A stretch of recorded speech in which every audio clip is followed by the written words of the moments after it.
Let's talk Tanya for the 19th of Nisan. Over the last 2 days, we've spoken about the importance of developing a yira for God, an awe, a reverence for Hashem, and how important that is in our service of Him. And 2 days ago in the Tanya, we spoke about a meditation that we should be thinking about before we study Torah, before we do a mitzvah, thinking about how God is present, this great and incredible God who created everything and is within everything and beyond everything.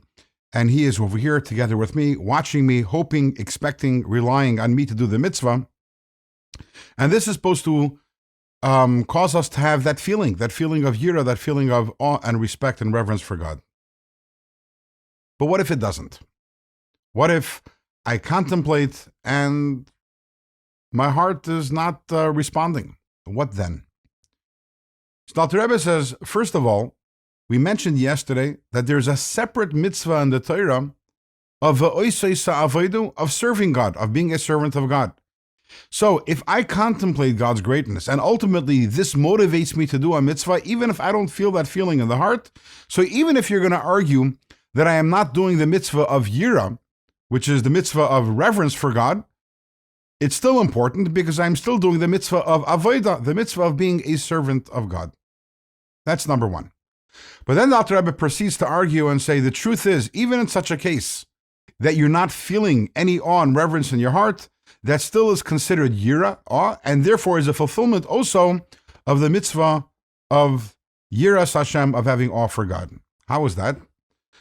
So to prove his point, the Alter Rebbe cites an interesting story in the Talmud. The Talmud tells us that one of the great sages of the Mishnah, his name was Rabbi Yochanan ben Zakai. And he literally was the greatest of the great. He led the transition of Judaism from the time of the Beis HaMikdash to after the destruction of the Beis HaMikdash, of the Holy Temple, because he was the leader at that time, had a profound impact on Judaism till this very day. And as he's on his deathbed, he had a message for his students. He told his students, I wish that your fear of God should be on the same level as the fear that you have for your fellow human being.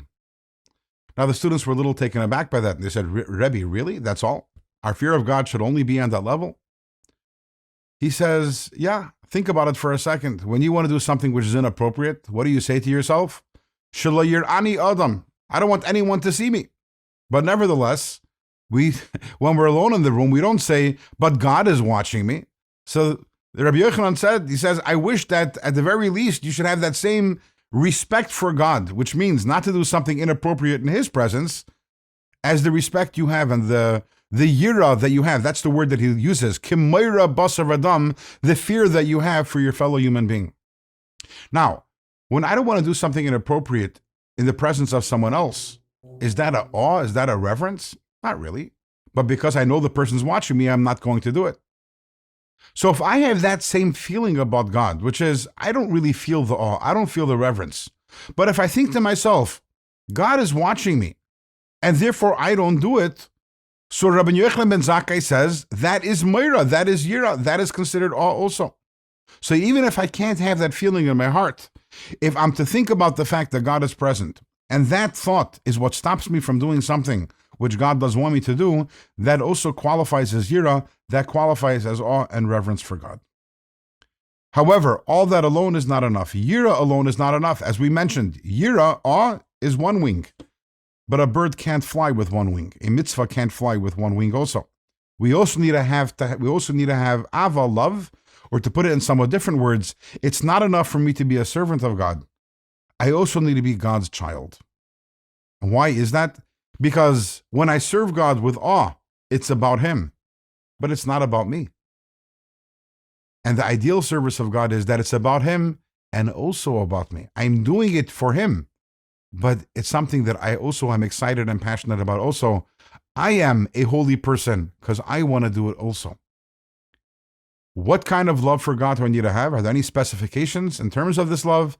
The answer is yes, and that will be the next few segments of Let's Talk Tanya.